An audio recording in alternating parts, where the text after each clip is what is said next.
경제학에서 지금까지 불변의 법칙이 생산 요소를 세 가지로 이야기합니다. 생산 요소, 이 생산 요소, factors of production이라고 하는 건데, 생산 요소를 세 가지가 있는데 하나가 토지입니다. 토지, 이걸 랜드라고 해요. 토지는 땅뿐만 아니고 거기에 있는 지하자원, 경치, 물, 모래, 자갈까지를 다 포함한, 다시 말하면 자연으로부터 물려받은 혜택을 토지라고 합니다. 두 번째, 자본이라고 하는 것이 있습니다. 자본. 이건 캐피탈이라고 하는 건데요. 캐피탈은 인간이 만들어낸 생산수단이에요. 토지는 자연이 준 생산수단입니다. 자본은 인간이 만들어낸 생산수단이에요. 그 다음에 세 번째, 노동이 있어요. 노동, 레이버가 있어요. 그래서 이 세 가지가 합해져서 여기서 생산물이라고 하는 것이 나옵니다. 이건 생산물은 우리가 보이는 이런 물적 생산물도 있지만 서비스가 있어요. 서비스도 생산입니다. 그 서비스 생산도 전부 우리 국민소득에 포함됩니다. 팁은 국민소득에 포함돼야 안 돼요. 팁. 술집에서 여자에게 주는 팁. 이 고급 호텔이나 고급 커피집에 가면 팁 포함 그렇게 돼 있어요. 그 팁이 국민소득에 들어가냐 안 들어가냐? 안 들어가요? 그러니까 아직 경제학에 대해서 아주 기본이 안 돼. 팁은 훌륭한 생산입니다. 그러면 생산이라는 건 뭘 생산이라고 그러냐면은 인간의 효용을 증진시키는 모든 수단, 그걸 생산이라고 해요. 프로야구 선수는 왜 돈을 받아요? 맨 마당에서 꽁치고 노는데, 꽁치는 행위가 서비스의 생산이에요. 그것을 보는 사람들이 효용의 증가를 가져온다면 생산활동이기 때문에 프로야구 선수가 받는 봉급도 GDP에 들어갑니다. 아시겠죠? 그 집세는 어때요? 집세는 어때요? 여러분, 집에서 잠자는 게 좋아요? 마당에 잠자는 게 좋아요? 집에서 잠자는 게 좋아요. 마당에서 잠자는 게 좋다는 사람은 그것은 100명 중에 1명 정도 있어. 그건 거의 이게 왔다 갔다 지금 하는 사람들이에요. 집에서 잠자는 게 좋다는 건 뭐냐 하면은 집이 나에게 주거 서비스를 생산해 주는 거예요. 그걸 내가 소비하는 게 자는 거예요, 지금. 그래서 집세도 GDP에 들어갑니다. 그러면 자기 집에 자기가 사는데 그거 어떻게 계산하느냐? 그것은 집세를 자기가 자기에게 지불한 것으로 해서 GDP에 포함시킵니다. 경찰이 없다면 도둑놈이 덕식을 하겠죠. 그래서 경찰 서비스의 생산도 GDP에 들어가요. 왜? 인간의 효용을 증대시켜주는 행위예요. 그래서 모두 들어갑니다. 그러니까 이런 것들이 이제 그걸 생산하는 거예요. 그러면 과거에 지주들이 일했어요, 안 했어요? 만석군 지주가 일합니까? 안 해요. 안 하는데 생산수단, 토지라는 것을 가지고 있다는 이유만으로 소득이 1만석이 생긴다는 거예요. 자, 자본은 뭐냐 하면은 인간이 만들어낸 생산수단이에요. 이 건물, 이게 자본이에요. 이 마이크, 이게 자본이고, 요 칠판이 자본이에요. 제가 이 마이크를 대고 강의를 한 것하고 마이크 없이 한 것하고 어때요? 생산 효율성이 떨어져요. 들을 수가 없어요. 그러면 이 마이크를 사용하는 것이 인간의 만족을 증진시킨다면은 이 마이크는 자본이에요. 이 건물도 자본이에요. 만약에 이 건물이 없이 맨바닥에 꺼져 깔고 앉아서 교육한다. 그럼 어때요? 만족이 떨어져요. 그러니까 인간의 효용, 만족을 증진시키는 모든 행위, 이게 전부 자본이에요. 그러니까 요 자본을 가지게 되면 그 자본이 또 생산을 해줍니다. 이 유스 호스텔의 사장님은요, 여기 앉아서 강의 안 들어. 왜? 빌려주기만 해도 렌트가 나와. 이게 자본이에요. 이게. 그러니까 자본을 소유하고 있으면은, 그걸 넉넉히 소유하고 있으면은 내가 노동을 제공하지 않더라도 계속적으로 우리 한국의 자본주의 시장 시스템이 나에게 소득을 갖다 준다니까요. 갖다 줘요. 그런데 오늘날은 이 두 개를, 토지와 자본 두 개를 다 합해서 그냥 자본이라고 부릅니다. 토지도 중요한 자본이거든요. 돈은 뭐예요? 돈은 뭐예요? 이게 자본이 아니에요. 돈은 국가적인 차원에서는 자본이 아닙니다. 돈은 자본이 절대로 아니에요. 만약에 돈이 자본이라면 자본이 없는 나라가 지구상에 하나도 없어요. 생산 중에 가장 수지 맞는 생산이 돈의 생산입니다. 종이떼기 갖다가 마구 찍어, 마구. 그러면 돈이 나오잖아요. 그게 자본이에요? 자본 아니에요. 그래서 국가 차원에서는 돈을 자본으로 분류하지 않는데 개인은 돈을 자본으로 분류합니다. 왜? 국가가 통화 시스템, 마니터리 시스템을 잘 관리해주면 그 자본이 돈이라는 캐시가 자본을 살 수가 있어요. 그래서 그걸 자본으로 빼요. 그런데 여기 아가씨가 있는데 한번 생각해 보세요. 여기 지금 총각들이 어디 계시나? 뒤에 총각이 인상이 너무 고약하네. 이게 두 총각이 있어. 두 총각이 있는데 지금 두 총각이 둘 다 잘생겼어. 그런데 한 총각은 현금 10억을 가지고 있고 한 총각은 상가 10억짜리를 가지고 있어. 누가 5개월 할래? 상가 10억이잖아요. 맞잖아요. 10억 정기예금 하면 지금 얼마 나와요? 월. 지금 이자율이 1점 몇 퍼센트 그러죠? 2.5%로 잡고 세금 떼버리면 10억이면 한 달에 200만 원 나와요. 그러니까 판매사 한 달에 200만 원은 정기예금 10억하고 맞먹습니다. 지금 현재 그래요. 그런데 지금 이자율이 계속 떨어져요. 1.8%까지 떨어졌더라고. 미국이나 일본은 이자율이 마이너스지요. 지금 일본은 공식 이자율이 0.01%예요. 그래서 0.001이든가 그래. 일본이 이자율이 없어요. 그러니까 지금 선진국 치고 이자가 1%를 넘는 나라가 없어요. 앞으로도 그럴 겁니다. 그러니까 10억 캐시를 가지고 있는 것보다는 10억짜리 상가를 가진 사람이 왜 그래요? 그 상가가 자본 스톡이기 때문에 그렇습니다. 렌트. 그러면 문제는요, 이 두 개 중에 하나를 가지면, 자본을 가지면요, 뭘 갖게 되냐면요, 권력을 갖게 됩니다. 꼼짝을 못해. 그건 나중에 이야기하고. 그러면 판매사 되는데 얼마 걸린다고요? 아주 게으른 사람이 2년 걸려. 더 게으른 사람은 3년 걸리더라고. 또 그렇다 하더라도 생각해 보세요. 의사 되는데 몇 년 걸려요? 10년 걸려요. 아주 그냥 의과대학을 합격했다 치더라도 10년 걸려. 의과대학 6년 인턴 레지던트 거치고 나면은 10년이 딱 걸려요. 변호사 되는 데는 몇 년 걸려요? 법과대학을 합격했다 하더라도 사시가 살아있으면 사법고시에 시험 합격해야 되고, 로스쿨 가려면 대학 졸업하고 또 로스쿨 또 가야 돼요. 2년 가서 변호사님 합격해야 변호사가 돼요. 그것도 10년 이상 걸려. 교수 되려면 우리 선배님 계시는데 10년 이상 걸려. 대학 졸업하고 석사, 박사, 그 다음에 포스닥까지 다 거치고 나면 10년 이상 걸려. 그 사람 박사학위 받았다고 즉각 채용에 줘도 10년이 걸린다고. 10년이 걸려요. 김연아, 우와, 한 번 출연해 광고비 10억. 나도 김연아 돼야지. 살 빼는 데만 10년이 걸려. 지금부터 빼기 시작해도 살 빼는 데만 10년이 걸린다고. 어? 그리고 그때부터 스핀 이거 타기 시작하면 얼음 위에 서는데 또 10년 걸려. 지금 내가 가만히 보니까 안 돼요. 그거 쉽게 되는 게 아니라고요.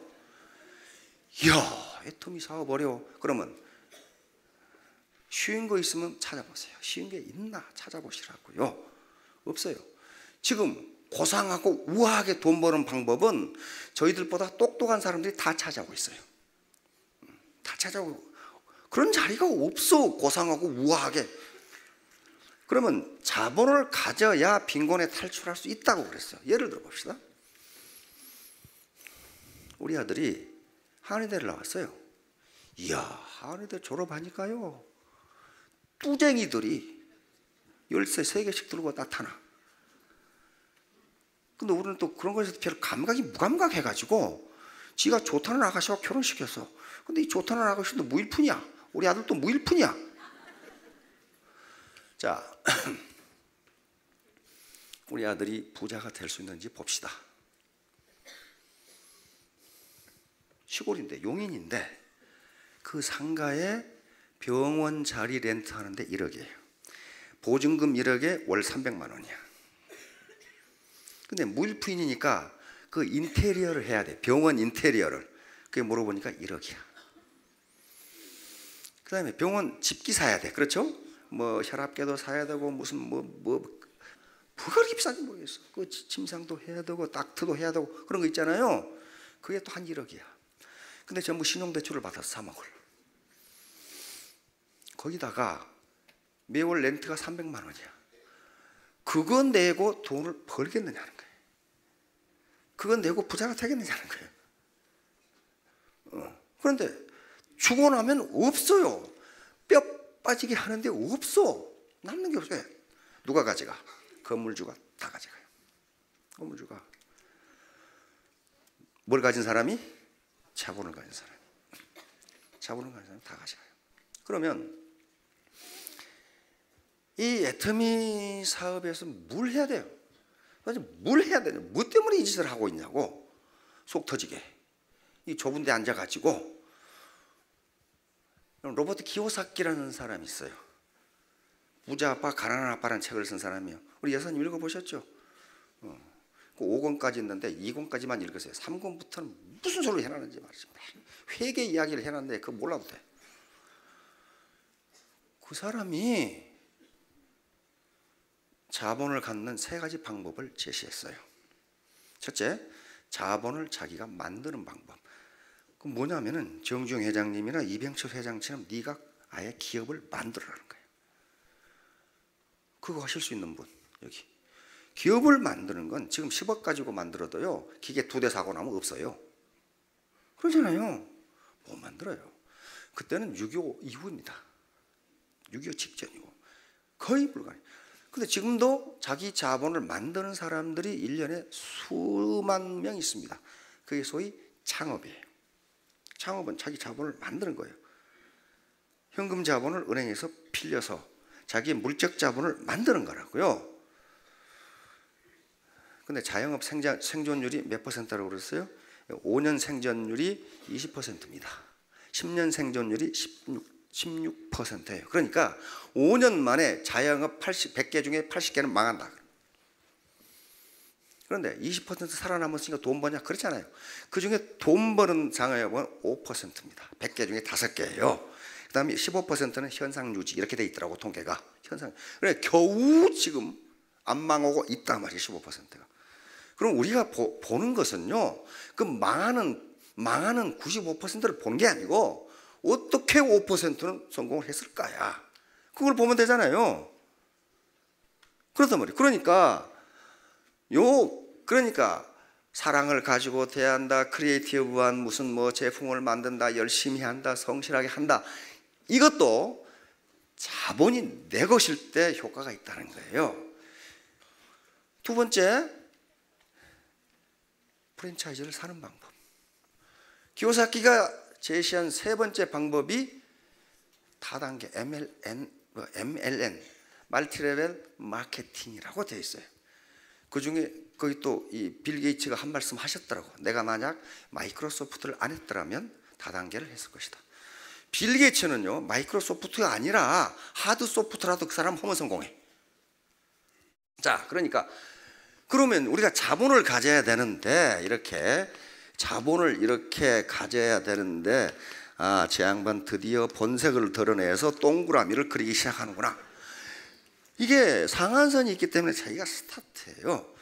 그런데 바로 키오사키가 얘기했던 것처럼 요게 이제 생산수단이 돼요. 생산수단.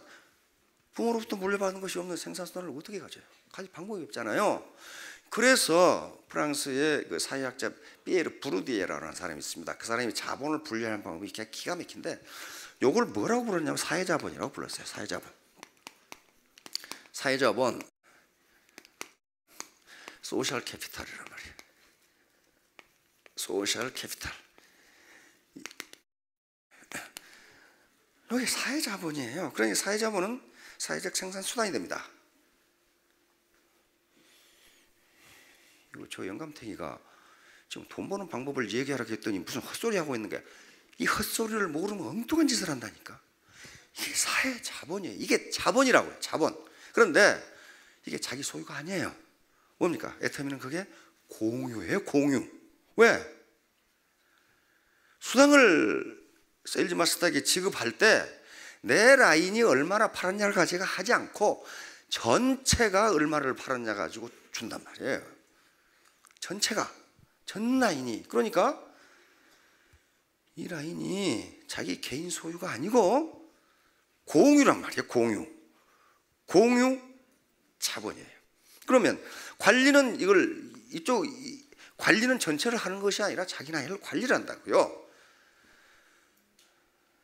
그런데 이게 휴먼 네트워크입니다. 사람과 사람으로 연결해진 네트워크예요. 휴먼 네트워크니까 이게 생산성을 발휘하려면은 퀄리티가 높아야 되고 사이즈가 커야 돼요. 무조건 사이즈만 키우면 되느냐? 안 그래요. 스폰서하고 파트너하고 맨날 싸워. 맨날. 그러면 어때요? 생산성이 떨어지게 돼 있어요. 생산성이거든, 여기 소득은. 그래서 이게 자본은 자본인데 가장 중요한 게 스폰서와 파트너 간의 트러스트, 신뢰. 믿지 못하면 싸워. 믿지 못하면 저 스폰서가 자기 이익을 위해서 날 이 짓을 하라고 하나? 못 믿으니까. 그 얘기를 한단 말이에요. 트러스트, 신뢰. 그래서 프랜시스 후쿠야마 그분을 아시죠? 예, 일본계 미국인인데 세계적인 석학입니다. 하버드 대학 존 홉킨스 대학에서 교수를 하셨고 또 미 국무성에도 했던 그분인데 이분이 사회자본의 전문가인데 사회자본 중에 가장 중요한 것이 신뢰다. 신뢰예요. 신뢰가 없으면 사회자본이 작동을 하지 못한다. 그러면 모든 인간은 사회자본을 가지고 있어요. 아버지 아시잖아요. 어머니 아시잖아요. 애가 아시잖아요. 이모님 아시잖아요. 이게 전부 뭐예요? 휴먼 네트워크로 형성되어 있어요. 여고 동창 알잖아요. 동네 개빵 아줌마 알잖아요. 알아요. 그 다음에 떡볶이집 아줌마 알잖아요. 그게 소셜 네트워크예요. 그러면 문제는 이제 신뢰를 어떻게 할 것이냐는 문제를 아주 옛날부터 신뢰가 가장 중요하다는 얘기를 현자들이 계속 해왔어요. 그 말은 무슨 말이에요? 현자들이 공자님부터 시작해서 현자들이 신뢰가 가장 중요하다고. 최근에 그 정주영 회장님까지 신뢰를 잃으면 모든 것을 잃는다. 정주영 회장님 그랬어요. 왜 그 양반들이 그 얘기를 계속할까 그 말이에요. 왜 계속하겠어요, 아가씨? 신뢰를 얻기가 힘드니까. 신뢰를 얻기 쉬우면 그 소리 오면 뭐 미친놈 아니야 이거. 그렇게 된단 말이에요. 매일 밥 먹어라. 그 얘기 해놔봐요. 네가 먹지 말아게 또 먹어. 그렇게 될 거 아니에요. 그런데 신뢰를 얻어라 그 말은 모든 사람이 신뢰를 얻기가 어려우니까 그 말을 자꾸 하는 거예요. 쉽다면 그 말을 안 씁니다. 그러면 신뢰를 얻는 누가 얻어야 돼요? 내가 얻어야 돼요. 내가. 어떤 책을 보니까 그랬습니다. 너 나 못 믿어? 그 말은 너무 못 믿는다는 거예요. 왜냐하면 신뢰는 육감으로 이렇게 대하면서 저 사람 믿을 만한 사람 이렇게 오는 거지. 야, 너 내 말 못 믿어? 그러면 절대로 못 믿는다는 거예요. 절대로 못 믿는다는 거예요. 믿는 사람은, 믿을 만한 사람은 그런 얘기를 안 한다는 겁니다. 그런 얘기를 안 해요. 정주영 회장님이 그래서 거래하면서 야, 너 나 못 믿어? 그런 얘기 했어요? 안 해요. 상대방이 그 사람의 하는 언행을 보고 믿음이 오느냐 안 오느냐예요. 오느냐 안 오느냐예요. 스폰서가 파트너한테 여러분들 내 말 믿어. 그 말은 그 사람은 못 믿어요. 그 말 안 해도 믿을 만한 스폰서는 믿어요. 그렇잖아요. 자, 그래서 무신분립, 이게 지금 논어에 있는 이야기입니다. 논어에 아주 기가 막힌 말이에요. 요 대목을 그 미국의 파이낸셜 타임스라는 신문이 있어요. 파이낸셜 타임스에서 요걸 가지고 또 사설을 썼더라고. 사설을 썼어요. 그만큼 유명한 말이에요. 자공이라는 사람이 있는데, 자공 문청. 자공은 공자의 10대 제자 중 한 분입니다. 그런데 자공은 지금부터 2500년 전 사람인데 아주 장사의 귀신이야. 그래서 돈을 엄청나게 벌었어요. 공자님은 가난하게 살라는 법을 한 번도 말한 적이 없어요. 한 번도. 왜? 공자님이 제자가 3000인데 학고방에서 그 3000명 어떻게 해요? 3000명을 어떻게 하냐고. 그럼 어때요? 공자님 집은 성이었다고 생각할 수 있어. 그렇잖아요. 생각해봐요. 그래서 가난하게 살라는 법을 한 번도 해본 적이 없어요. 견리사이 이득을 보거든 그것이 의로운 것인지를 생각하라, 그 말씀하셨어요. 그러니까 의로운 이득이면 어떻게? 취하라. 취하라. 가난하게 살지 말라는 거예요. 그런데 자공이라는 사람은 그런 사람이에요. 그러니까 이 사람은 정치에 굉장히 능한 사람이에요. 자공은 또 실제로 오늘날 같으면 시장을 했던 사람이에요. 그러니까 선생님, 정치가 뭡니까? 공자가 말한 이 세 가지는요, 지금도 신문 칼럼에 보면 현자들이 가끔 이 글을 씁니다. 지금도 나와요. 정치가 뭐냐? 지금도 똑같아요. 공자님이 백성들의 식량이 풍부해야 된다. 이게 첫 번째예요. 현자들이 말하는 건 중요성을 이야기합니다. 그러니까 먼저 백성이 배부르게 먹고 살도록 해라. 오늘날 좀 고상한 얘기로 하면은 경제적 문제를 해결해라. 이게 정치의 최고다. 두 번째 뭐예요? 족평, 군사력을 강화하라. 이건 무슨 공자가 무슨 군사지향적인 사람이야. 그게 아니고 공자의 생각은 한국 백성에 있습니다. 다시 말하면 군사력이 약하면 외적이 침입해가지고 백성들을 괴롭힌다 그 말이야. 백성들을 못 살게 만들어. 그러니까 강한 군사력으로 백성들이 편하게 생업에 종사할 수 있도록 해라. 그 다음에 세 번째가 뭡니까? 민신지. 백성이 정부를 믿어야 된다 그 말이에요. 근데 자공은 10대 제자니까 호락호락한 사람이 아니에요. 뭐라고 그랬어요? 이 셋 중에 부득이 하나를 없앤다면 뭘 없앨까요? 이거 공자를 영 난처하게 만드는 거예요. 그러니까 병을 없애라. 병을 없. 그러면 무슨 말이에요? 우선 백성이 배부르게 먹고 살도록 하는 게 최고다. 그래 또 물어. 그러면 둘 중에 하나 없앤다면 뭘 없앨까요? 그러니까 밥을 없애라. 그런단 말이에요. 나머지 뭐만 남아? 신이 남아요. 그런데 공자가 식과 병이 중요하지 않아서 그런 말을 한 게 아닙니다. 그 뒤에 나와요. 뭐라고 나오냐? 인간은 맞아 죽건 늙어 죽건 그 다음에 전쟁에서 죽건 죽게 돼 있다. 그렇잖아요. 빨리 죽고 늙고 죽고. 그런데 뭐라고 그랬어요? 자, 민 부신불. 자, 자고 계유사. 자고로 모든 인간은 죽는다. 그런데 민 무신불리. 백성이 조정을 믿지 못하면 그냥 망한다 그 말이에요.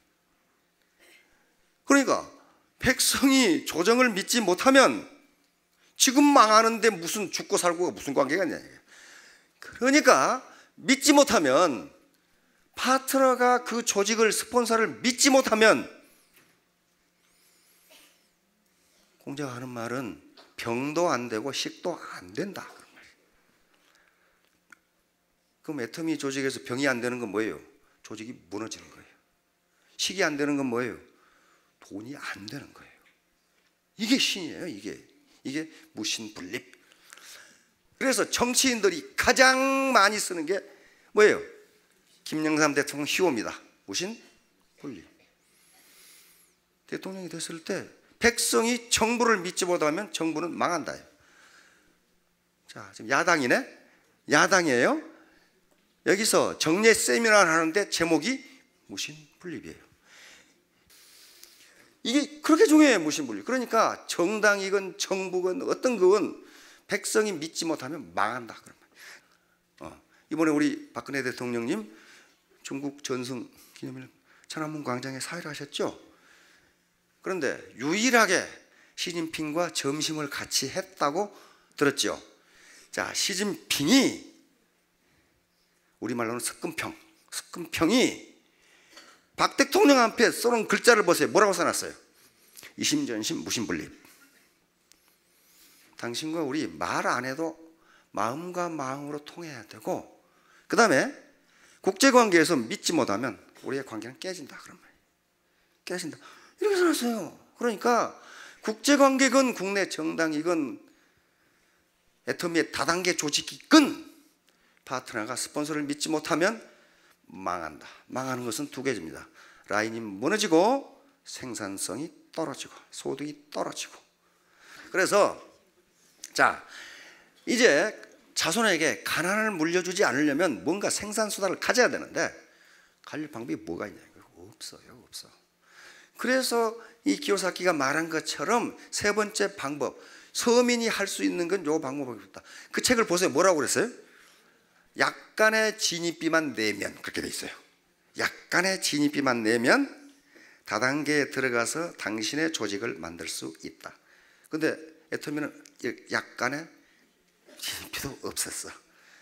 그러니까 요 사람들이 들어와서 뭘 해야 되냐? 트러스트, 신뢰를 구축해야 되는데, 신뢰를 구축해야 되는데 그것은 자기 희생입니다. 내가 내 이익을 포기하지 않으면 절대로 신뢰는 구축되지 않아요. 자, 그렇게 해서 애터미 이제 오늘 이 시간에는 여러분들이 그것만 하시면 됩니다. 내가 자본을, 즉 생산수단을 소유하지 못하면 내 가난뿐만 아니고, 내 가난을 몰아붙이는 것이 끝나는 게 아니고 자손에게 빈곤을 대물림할 수밖에 없다. 그래서 나는 어떻게 해서든지 생산수단을 갖겠다. 그러려면 어떻게 해야 되느냐? 트러스트가 필수 조건이다. 자, 마치도록 하겠습니다. 예, 모두 성공하시기 바랍니다.